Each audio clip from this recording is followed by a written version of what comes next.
আওয়ামী লীগের ডাকসাইটে কিছু নেতারা যারা জেলে রয়েছেন তাদের এমন 10 জনকে ঈদের আগেই জামিন দেওয়ার প্রক্রিয়াও শুরু করতে বলা হয়েছে। শেখ হাসিনা এবং আওয়ামী লীগ ফিরছে, বিশেষ করে আওয়ামী লীগ ফিরছে, আওয়ামী লীগকে রাজনীতিতে ফেরানো হচ্ছে, আওয়ামী লীগকে রাজনীতিতে ফেরানোর প্রেসক্রিপশন এসে গেছে, এমন তথ্য নিয়ে যে আলোচনা চলছিল সেই আলোচনাকে এবার স্টাবলিশড করে দিলেন সাবেক সমন্বয়ক নাগরিক পার্টির হাসনাত আব্দুল্লাহ।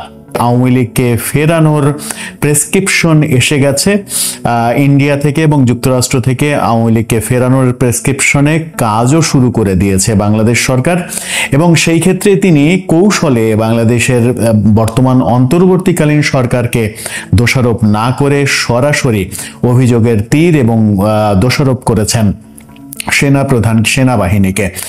সেনাবাহিনীকে দোষারোপ করে যে স্ট্যাটাস হাসনাত আব্দুল্লাহ বললেন এবং সরাসরি বললেন তাদেরকে অফার দেয়া হয়েছে আওয়ামী লীগকে ফেরানোর জন্য, আওয়ামী লীগের সঙ্গে সমঝোতা করে আগামী নির্বাচনে অংশগ্রহণ করার জন্য।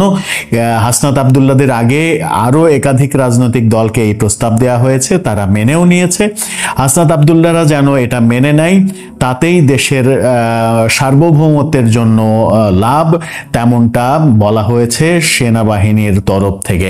এবং এই প্রেসক্রিপশনটা ভারতের তরফ থেকে এসেছে যুক্তরাষ্ট্র হয়ে। মজার ব্যাপার হচ্ছে যে আমরা গত প্রায় 2 সপ্তাহ যাবৎ এই আলোচনাটা করছি যে মার্চের মধ্যেই কিছু একটা ঘটতে যাচ্ছে বাংলাদেশের রাজনীতিতে, যে আশঙ্কাটা করা হচ্ছিল, যে আলোচনাটা চতুর্দিকে হচ্ছিল।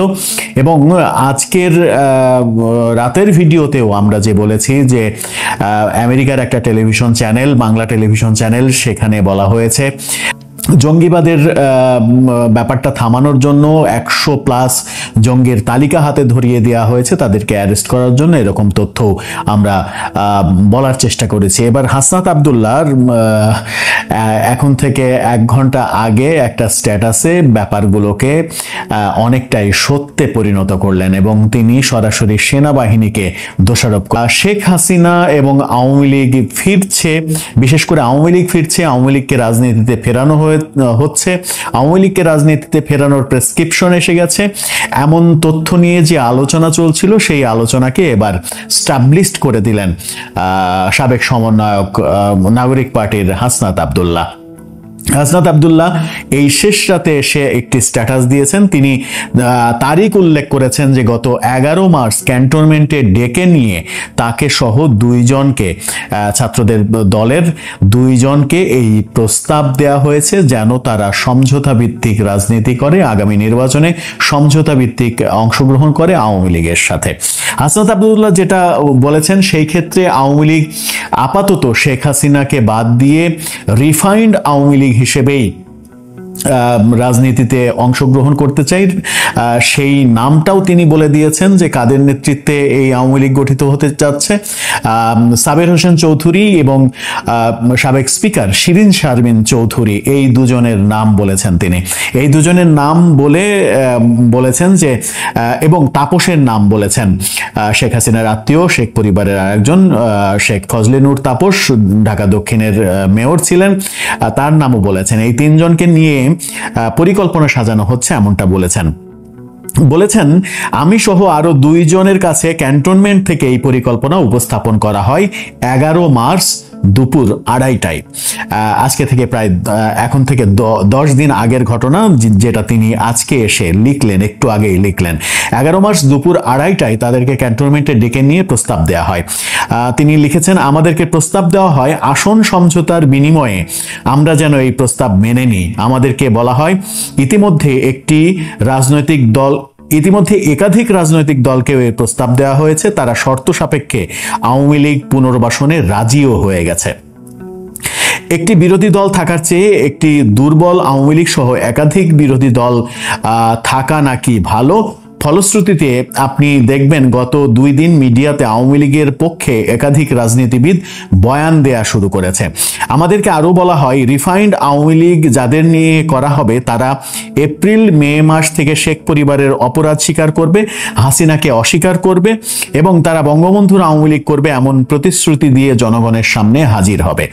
আমাদেরকে এই প্রস্তাব দেয়া হলে আমরা তৎক্ষণাৎ এর বিরোধিতা করি এবং জানাই যে আওয়ামী লীগের পুনর্বাসনের পরিকল্পনা বাদ দিয়ে আওয়ামী লীগের বিচার নিয়ে কাজ করুন। এর উত্তরে বলা হয় আওয়ামী লীগকে ফিরতে কোনো ধরনের বাধা দিলে দেশে যে সংকট সৃষ্টি হবে তার দায়ভার আমাদের নিতে হবে এবং Awami League must come back.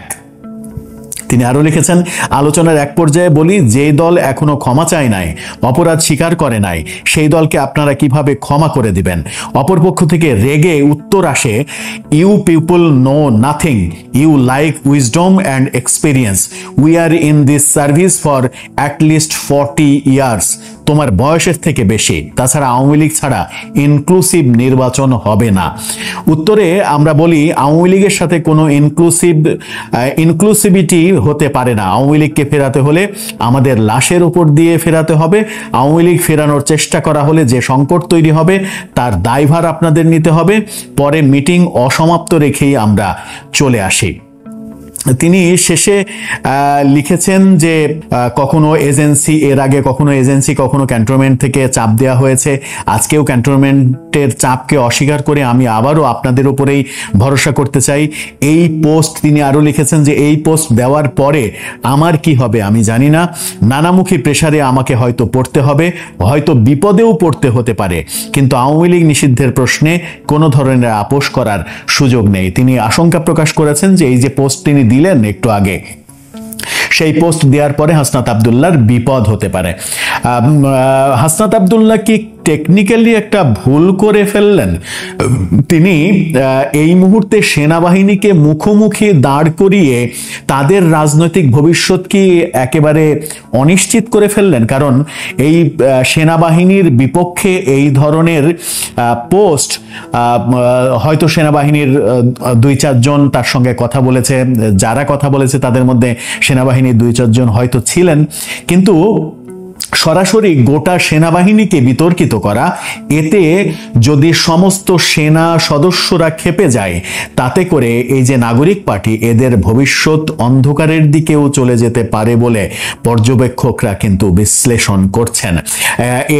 এর একটা জ্বলন্ত প্রমাণ আমরা দিতে পারি যে এই স্ট্যাটাস যখন হাসনাত আব্দুল্লাহ রাত 2টার দিকে দিচ্ছেন, তা সেই রাতেই বরিশালে তার দলের যিনি আহ্বায়ক নাহিদ ইসলাম তিনি কিন্তু লাঞ্ছিত হয়েছেন। বরিশাল সফরে গিয়ে তিনি তার সহকর্মীদের দ্বারা লাঞ্ছিত হয়েছেন, তাকে ভুয়া ভুয়া স্লোগান দিতে দেখা গেছে, তার বিরুদ্ধে তার অপসারণ দাবি করা হয়েছে, তার পদত্যাগ দাবি করা হয়েছে এবং নাহিদের পরবর্তী যে মিটিং ছিল ঝালকাঠিতে, সেই ঝালকাঠির মিটিংও শোনা যাচ্ছে তিনি বাতিল করেছেন, বাতিল করে হয়তো ঢাকায় ফিরে আসছেন। অর্থাৎ নিজেদের মধ্যে, ঢাকার বাইরে নিজেদের মধ্যে যখন নিজেদের অস্তিত্ব নিয়েই এখনো সংকটের মধ্যে তারা রয়েছে, নিজেদের মধ্যে প্রচুর বিভাজন রয়েছে, ঢাকাতেও আমরা দেখছি একাধিক দলের জন্ম হচ্ছে, তাদের নিজেদের মধ্যে ঐক্যের অভাব রয়েছে, ঠিক সেই সময়ে তিনি যে সেনাবাহিনীকে প্রতিপক্ষ বানিয়ে দিলেন এবং সেনাবাহিনীকে প্রতিপক্ষ বানানোর ফলে তাদের রাজনৈতিক অবস্থা কোন দিকে যাবে সেটা একটা বড় প্রসঙ্গ। যে তিনি নিজেই যেটা লিখেছেন যে এই পোস্ট দেওয়ার পরে আমার কি হবে, আমার কোন বিপদ হবে আমি জানি না। আমার মনে হয় যে টেকনিক্যালি একটু ভুল করে ফেললেন সেনাবাহিনীকে প্রতিপক্ষ বানিয়ে। কিন্তু এই আলোচনার মুখ্য যে উদ্দেশ্যটা, আলোচনাটা কেন করা, কদিন থেকেই আলোচনা, এই মাস জুড়েই আলোচনা চলছে, মাস জুড়ে নানা রকমের আলোচনা ছিল। মার্চেই শেখ হাসিনা ফিরবেন, মার্চেই আওয়ামী লীগের কিছু হবে, ঈদ 26শে মার্চের আগে কিছু একটা ঘটবে। গতকালকে একটা বড় খবর তৈরি হয়েছে, বড় খবর মানে আমেরিকার একটা বাংলা টেলিভিশন চ্যানেল থেকে বলা হয়েছে আওয়ামী লীগের নেতাদের জামিনে মুক্তি দেওয়ার প্রসেস শুরু হয়েছে। 101 কিংবা 103 জন জঙ্গির তালিকা পাঠানো হয়েছে বাংলাদেশ সরকারের কাছে, যাদেরকে অ্যারেস্ট করার জন্য বলা হয়েছে, যাদের মধ্যে সরকারের খুব কাছের অনেকেই রয়েছেন। এবং কারা রয়েছেন খুব সহজেই বোঝা যায়। সেই নামগুলো আলোচনা করতে চাই না, কারণ হচ্ছে যে সেই নামগুলো অথেন্টিক কিনা সেটা আমরা নিশ্চিত নই। এই কানাঘুষাগুলো চলছে, আমেরিকার একটা টেলিভিশন চ্যানেল এই কথাগুলো বলছে, তারা বলছে তাদের কাছ থেকে আপনারা শুনে নিতে পারেন, কিন্তু আমরা আমাদের প্ল্যাটফর্ম থেকে বলতে চাই না। কিন্তু যে আলোচনাগুলো চলছিল সেই আলোচনার একটা একটা একটা বাস্তবতা তৈরি হলো হাসনাত আব্দুল্লাহর এই স্ট্যাটাসের প্রেক্ষিতে। তার মানে আমেরিকা এবং ভারত থেকে প্রেসক্রিপশন এসেছে আওয়ামী লীগকে রাজনীতিতে ফেরাতে হবে। আওয়ামী লীগের উপরে যে টর্চার চলেছে সেই টর্চার থেকে সরকারকে ইউটার্ন নিতে হবে, এবং সেই প্রসেস শুরু হয়ে গেছে। সেই প্রসেস যখন হাসনাত আব্দুল্লাহকে যখন গত 11 মার্চ এই প্রস্তাব দেওয়া হয়েছে, 10 দিন পরে তিনি নিরুপায় হয়ে তিনি হয়তো আর কোনো কুলকিনারা পাননি, কোথাও হয়তো তিনি সুযোগ পান নাই, তার কথাগুলোর কেউ মূল্য দেয়নি, সেই কারণে 10 দিন পরে এসে সামাজিক যোগাযোগ মাধ্যমে এরকম স্ট্যাটাস দিয়েছেন। সেই স্ট্যাটাস ইতিমধ্যেই ভাইরাল হতে শুরু করেছে, এবং সেহরির সময় সেই স্ট্যাটাস নিয়ে নতুন করে আলোচনা শুরু হবে। আপনারাও যখন সেহরির সময় এই ভিডিওটি দেখছেন তখন নিশ্চয়ই অবাক হবেন যে আওয়ামী লীগ, শেখ হাসিনা, আওয়ামী লীগের ফিরে আসা, শেখ হাসিনার ফিরে আসা নিয়ে নানা রকমের খবর যে ভারত থেকে আসছিল, তুলসী গ্যাবার্ডের মন্তব্য, আমেরিকা থেকে নানা তথ্য আসছিল, সেগুলো বোধহয় এখন সত্যে পরিণত হতে যাচ্ছে। তাহলে কি আওয়ামী লীগ ফিরছে, আওয়ামী লীগ রাজনীতিতে ফিরছে? আর আওয়ামী লীগের নেতৃত্ব কি সত্যি সাবের হোসেন চৌধুরী এবং শিরিন শারমিন চৌধুরীর হাতে ন্যস্ত হচ্ছে? আওয়ামী লীগের নতুন নেতৃত্ব তাদের হাতে দিয়েই শেখ হাসিনা আওয়ামী লীগকে ফেরাতে চাইছেন? গত কয়েকদিন থেকে আমরা যে ব্যাপারটা অনেকগুলো ভিডিওতে আলোচনা করেছি, নানা রকমের শিরোনাম দিয়ে আলোচনা করেছি, নানা দিকে গুঞ্জন চলছে তুলসী গ্যাবার্ডের বাংলাদেশ সম্পর্কে মন্তব্যের পরে কি হতে পারে সেটা নিয়েও আমরা আলোচনা করেছি। অতঃপর হাটে হাঁড়ি ভেঙে দিলেন এই প্রায় শেষ রাতে এসে, যে কারণে একেবারে শেষ রাতে আপনাদের সাথে কথা বলতে আসা, কন্টেন্ট তৈরি করা। এখন থেকে যখন ভিডিও করছি তখন থেকে 1 ঘন্টা আগে সাবেক সমন্বয়ক এবং নাগরিক পার্টির এক অঞ্চলের মুখ্য সংগঠক হাসনাত আব্দুল্লাহ ফেসবুকে স্ট্যাটাসের মাধ্যমে হাটে হাঁড়ি ভেঙে দিয়েছেন। তিনি ব্যাপারটাকে ফাঁস করে দিয়েছেন যে আওয়ামী লীগকে ফেরানোর প্রেসক্রিপশন এসে গেছে ইন্ডিয়া থেকে এবং যুক্তরাষ্ট্র থেকে। আওয়ামী লীগকে ফেরানোর প্রেসক্রিপশনে কাজও শুরু করে দিয়েছে বাংলাদেশ সরকার, এবং সেই ক্ষেত্রে তিনি কৌশলে বাংলাদেশের বর্তমান অন্তর্বর্তীকালীন সরকারকে দোষারোপ না করে সরাসরি অভিযোগের তীর এবং দোষারোপ করেছেন সেনাবাহিনীকে দোষারোপ করে যে স্ট্যাটাস হাসনাত আব্দুল্লাহ বললেন এবং সরাসরি বললেন তাদেরকে অফার দেয়া হয়েছে আওয়ামী লীগকে ফেরানোর জন্য, আওয়ামী লীগের সঙ্গে সমঝোতা করে আগামী নির্বাচনে অংশগ্রহণ করার জন্য। হাসনাত আব্দুল্লাহদের আগে আরো একাধিক রাজনৈতিক দলকে এই প্রস্তাব দেওয়া হয়েছে, তারা মেনেও নিয়েছে। হাসনাত আব্দুল্লাহরা যেন এটা মেনে নেয়, তাতেই দেশের সার্বভৌমত্বের জন্য লাভ, তেমনটা বলা হয়েছে সেনাবাহিনীর তরফ থেকে। এবং এই প্রেসক্রিপশনটা ভারতের তরফ থেকে এসেছে যুক্তরাষ্ট্র হয়ে।